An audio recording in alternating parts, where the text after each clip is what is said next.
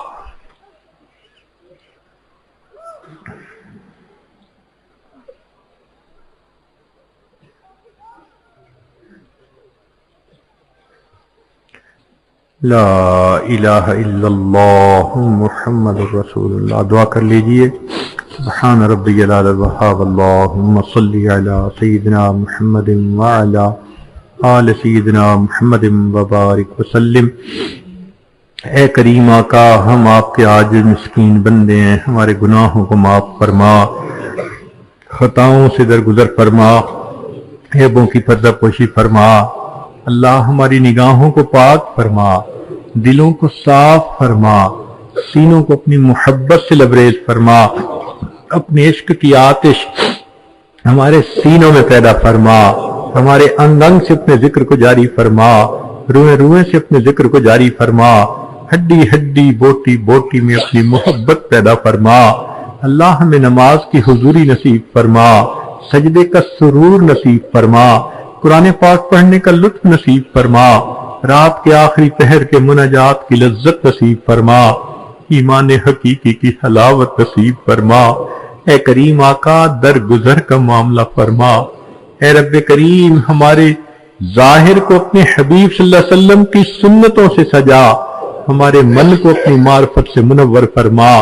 اللہ جو گناہ ہم نے دن میں کیے معاف فرما، راتوں میں کیے معاف فرما، جو محفل میں کیے معاف فرما، جو تنہائیوں میں کیے معاف فرما. اللہ جو ارادے سے کیے وہ بھی معاف فرما، جو بنا ارادے کے ہوئے وہ بھی معاف فرما. اللہ جو گناہ ہمیں یاد ہیں وہ بھی معاف فرما، جو کر کے بھول گئے وہ گناہ بھی معاف فرما. معصیت کی ذلت سے محفوظ فرما. اللہ ہمیں طاعت کی عزت نصیب فرما، تقوی و طہارت کی زندگی نصیب فرما. اے اللہ سنت کے ساتھ دلی محبت نصیب فرما. اے اللہ آقا صلی اللہ علیہ وسلم کی محبت سے دلوں کو لبریز فرما. میرے مولا، ہم دنیا میں ایسے وقت میں آئے، پیدا ہوئے کہ آپ کے پیارے حبیب صلی اللہ علیہ وسلم پردہ فرما چکے. اے اللہ، جب قرآن پاک پڑھتے ہیں اور آیت سامنے آتی ہے کہ قیامت کے دن کچھ لوگوں کو اندھا کھڑا کر دیا جائے گا، اللہ ڈر لگتا ہے. اگر آپ نے اندھا کھڑا کر دیا، اللہ ہم محروم ہو جائیں گے. دوہری محرومی سے بچا لینا. اگر یہاں دیدار نہیں کر سکے، آخرت میں تو دیدار عطا فرما دینا. آخرت میں تو ان کے قدموں میں جگہ عطا فرمانا. بڑا دل چاہتا ہے اس چہرے کو دیکھے جسے آپ نے والضحیٰ کہا، ان زلفوں کو دیکھے جسے آپ نے واللیل کہا. میرے مولا، ہمیں ان کا دیدار عطا فرما دینا. آخرت میں ان کو ہاتھوں حوض کوثر کا جام عطا فرما دینا. اللہ جنت میں ان کے قرب میں جگہ عطا فرما دینا. میرے مولا، رحمت کا معاملہ فرمانا. اللہ پوری زندگی اس علم کی خدمت میں ہمیں قبول فرما لیجئے، اس کا نور دلوں میں اتار دیجئے، علم نافع عطا فرما دیجئے، علم پر عمل کی توفیق عطا فرمائیے، اخلاص عطا فرما دیجئے. میرے مولا، اپنے اکابر کے نقش قدم پر چلنے کی توفیق عطا فرمائیے. رب کریم، رحمتوں کا معاملہ فرما. اللہ جو بے اولاد ان کو نیک اولاد عطا فرما، جو صاحب اولاد ان کی اولادوں کو نیکوکار بنا، اولادوں کو فرما بردار بنا، ماں باپ کی آنکھوں کی ٹھنڈک بنا. جن گھروں میں جوان بچے بچیاں موجود ہیں، ان بچوں کے مستقبل کو روشن فرما. ماں باپ کے لیے فرض ادا کرنے آسان فرما. اے کریم، مہربانی کا معاملہ فرما.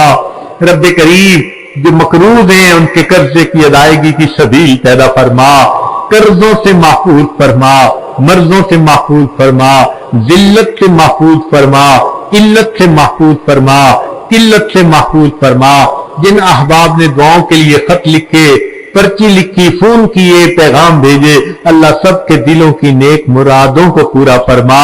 جو احباب آج آنا چاہتے تھے، مجبوریوں کی وجہ سے نہیں آ سکے، اللہ ان کو بھی ان دعاؤں میں شامل فرما.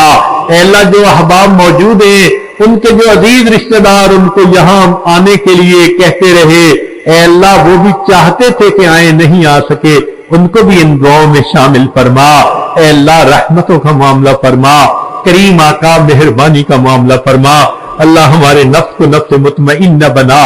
اے کریم، آپ کے سامنے کوئی جھوٹ نہیں بول سکتا. آپ دلوں کے بھید جاننے والے ہیں. ہماری حالت یہی ہے، رات توبہ کرتے ہیں، دن میں توڑ بیٹھتے ہیں، صبح توبہ کرتے ہیں، شام توڑ بیٹھتے ہیں. اللہ ایک قدم آگے بڑھاتے ہیں، 2 قدم پیچھے ہٹ جاتے ہیں. اللہ یہ شیطان بدبخت اور نفس ہماری راستے کی رکاوٹ ہے. اللہ نفس کو نفس مطمئنہ بنا دیجئے، شیطان سے حفاظت فرما دیجئے.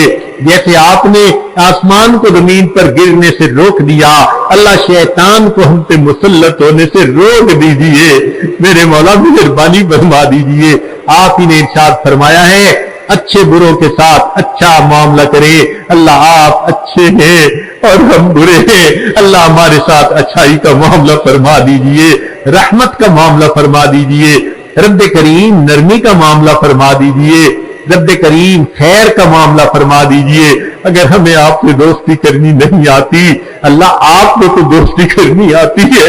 اے مالک آپ دوستی فرما دیجئے، آپ ہمیں چن لیجئے. اے اللہ آپ مہربانی فرما دیجئے.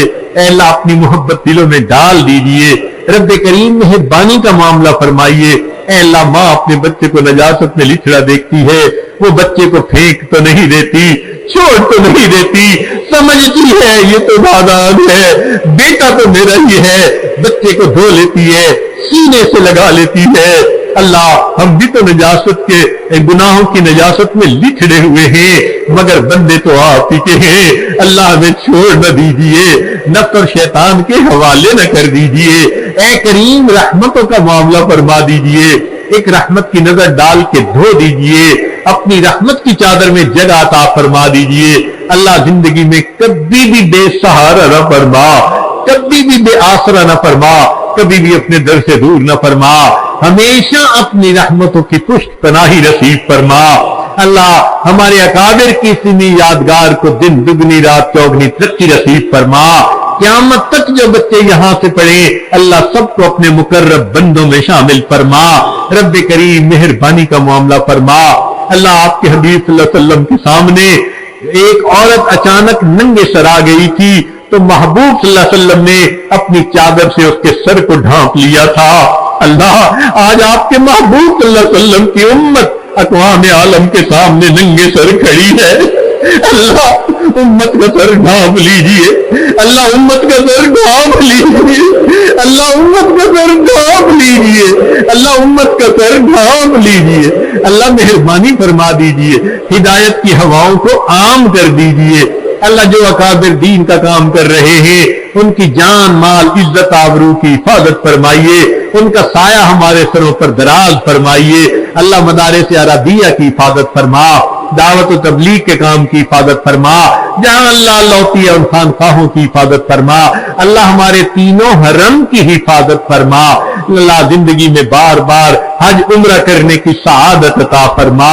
رب کریم وہ کتنے خوش نصیب لوگ ہوتے ہیں، احرام باندھ کے نکلتے ہیں، لبیک اللہم لبیک پڑھتے ہیں. کوئی غلاف کعبہ کو پکڑ کے دعائیں مانگتا ہے، کوئی مقام ابراہیم پہ سجدے کرتا ہے.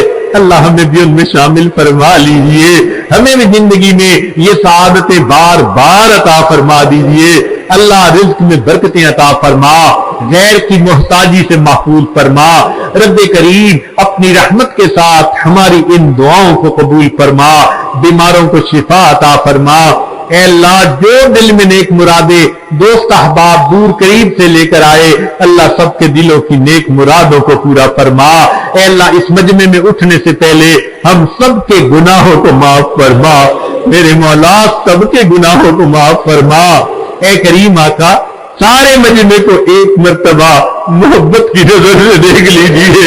اے کریم ایک مرتبہ، اے حنان ایک مرتبہ، اے منان ایک مرتبہ. اے اللہ رحمت کی نظر ڈال دیجئے، کرم کی نظر ڈال دیجئے، محبت کی نظر ڈال دیجئے. اے اللہ ہماری اس اجتماع کو اللہ اپنے قرب کا ذریعہ بنا دیجئے.